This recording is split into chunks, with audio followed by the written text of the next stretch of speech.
इस समय आप लोग देख रहे हैं कि ईरान की खूब चर्चाएं हो रही हैं। ईरान के सुप्रीम लीडर का नजर न आना और मजबूत होती आईआरजीसी का क्या मतलब है, इसके बारे में बात करते हैं, जानते हैं।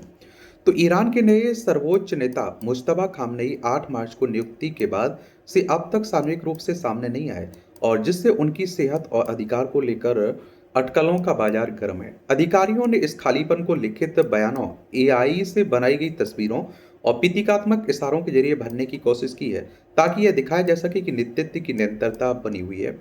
और इससे यह धारणा और मजबूत हुई कि असली ताकत उस आईआरजीसी नेता के हाथ में है जो अब तक सामने नहीं आया। कहाँ है मुश्तबा खामनेई, ये भी सवाल आ रहे हैं। नियुक्ति के करीब एक महीने बाद भी ईरान के सर्वोच्च नेता मुश्तबा खामनेई अब तक दिखाई नहीं दिए हैं।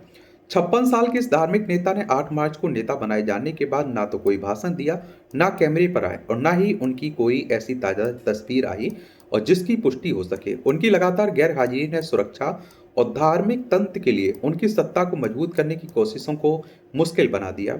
बताया जाता है कि 28 फरवरी को हुए हमलों में मुश्तबा घायल हो गए थे। इसी हमले में उनके पिता अली खामनेई की मौत हुई थी। उनके पिता के टेलीविजन पर दिए जाने वाले भाषण ईरान की राजनीति का नियमित हिस्सा बन गए थे। लेकिन इसके उलट मुश्तबा खामनेई ने अब तक सिर्फ सरकारी टीवी पर एंकरों द्वारा पढ़े गए बयानों के जरिए ही बात की है। 11 मार्च को द गार्जियन ने रिपोर्ट किया था कि मुश्तबा खामनेई अपने पिता के परिसर पर हुए हमले में घायल हुए, और यह जानकारी ईरान के साइप्रस में राजदूत के हवाले से दी गई थी। राजनयिक ने कहा था कि खामनेई के पैर और हाथ में चोटें आईं। हालांकि उसी दिन राष्ट्रपति मसूद पेजिस्कियान के बेटे ने कहा सर्वोच्च नेता पूरी तरह स्वस्थ हैं। 12 मार्च को खामनेई का पहला संदेश एक टीवी एंकर ने पढ़कर सुनाया, जिससे उन्होंने बदला लेने की बात कही थी और हॉर्मुज जलडमरू मध्य को बंद करने की धमकी दी थी। और 18 मार्च को खामनेई ने इजरायली हमलों में मारे गए सुप्रीम नेशनल सिक्योरिटी काउंसिल के सचिव अली लारिजानी और बसीज कमांडर गुलाम रेजा सुलेमानी की मौत का बदला लेने का वादा किया था। 20 मार्च को, इसमें आप देखिए, 20 मार्च को नौरोज के मौके पर उन्होंने एक बार फिर देश को सिर्फ लिखित संदेश जरिए संबोधित किया, जबकि उनके पिता आमतौर पर ईरानी नए साल की शुरुआत में टीवी पर दिखाई देते थे। इसके बाद 21 मार्च को वह तेहरान में ईद उल फितर की नमाज में भी शामिल नहीं हुए, और जिसे परंपरागत रूप से सर्वोच्च नेता ही पढ़ाते हैं। उनकी जगह एक वरिष्ठ वरिष्ठ कट्टरपंथी मौलवी ने नमाज की अगुवाई की और खामनेई के नौरोज संदेश की तारीफ करते हुए उसे जिंदगी का संदेश बताया। मार्च के आखिरी में उन्होंने ईरान के खिलाफ आक्रामकता पर स्पष्ट रोक अपनाने के लिए इराक के मौलवियों और वहां की जनता का धन्यवाद दिया। और 1 अप्रैल को उन्होंने लेबनानी हिजबुल्लाह के नेता नाइम कासिम को भेजे संदेश में संगठन के प्रति ईरान के समर्थन को दोहराया। उसी दिन उन्होंने एक और लिखित बयान जारी किया, जिसमें नेचर डे पर पेड़ लगाने की अपील की और कहा कि यह ईरान के पर्यावरण को निशाना बना रहे हैं, अमेरिकी और जायोनिस्ट शैतानों के खिलाफ एक कदम है। लेकिन इसके बावजूद ना कोई तस्वीर सामने आई, ना आवाज सुनाई दी, और ना ही कोई सार्वजनिक उपस्थिति दर्ज हुई। ये आई तस्वीरें, कार्डबोर्ड मीम और अमेरिका का आकलन, ये नेतृत्व में पैदा हुए इस खालीपन को प्रचार इंटरनेट पर मजाक भरम के मिले जुले माहौल से ने भर दिया। हालिया और सत्यापित तस्वीर न होने की वजह से सरकार से जुड़े मीडिया ने एआई से बनाई गई तस्वीर चलानी शुरू कर दी, और इसमें तेहरान के रिवोल्यूशनरी स्क्वायर में लगा एक बड़ा बैनर भी शामिल था, जिसमें सर्वोच्च नेता को आईआरजीसी कमांडरों के साथ दिखाया गया था। उनकी नई एक्स प्रोफाइल तस्वीर को भी एआई डिटेक्शन टूल ने छेड़छानी कर बनाई हुई बताया। डिजिटल तौर पर बनाई गई यह छवि जल्द ही मजाक का विषय बन गई।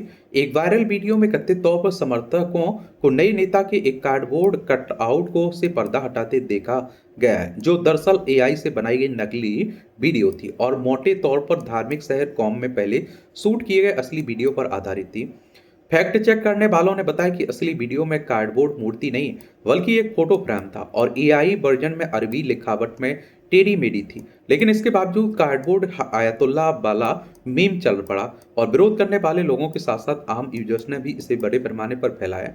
लंदन स्थित चैनल ईरान इंटरनेशनल ने एक क्लिप साझा किया, जिसमें ईरान के प्रवासी एक्टिविस्ट को लास वेगास में एक उत्सव के दौरान कार्डबोर्ड से बनी पिट्टी किट्टी के साथ नाचते हुए दिखाया गया, और जिसमें ऑनलाइन मजाक और तेज हो गया।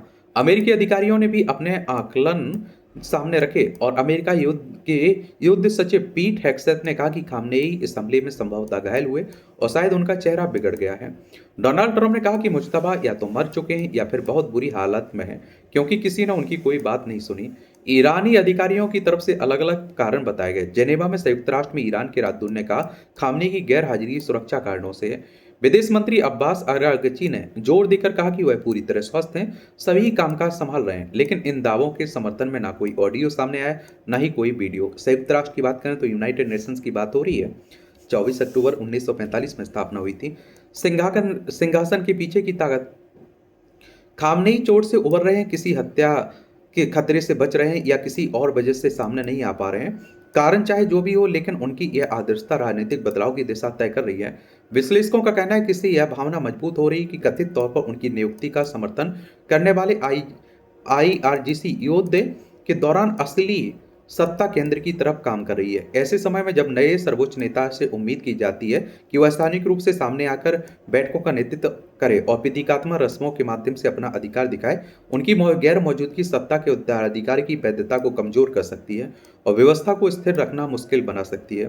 फिलहाल ईरान का सबसे ताकतवर आदमी अब भी नजर नहीं आता आया और हर गुजरते दिन के साथ अधिकारियों के लिए यह कहना और भी मुश्किल होता जा रहा है कि केवल लिखित बयान और एआई से बनी तस्वीर ही नेतृत्व या जिंदगी का सबूत है। और देखिए, इस्लामिक रिवोल्यूशनरी गार्ड कॉर्प्स की बात करें ना, आईआरजीसी की, तो ईरान की प्रमुख सैन्य राजनीतिक आर्थिक शक्ति है जो 1979 के क्रांति के बाद इस्लामिक शासन की रक्षा के लिए स्थापित की गई है। बाकी आप लोगों को क्या लगता है, अपनी राय बता सकते हैं आप लोग। धन्यवाद।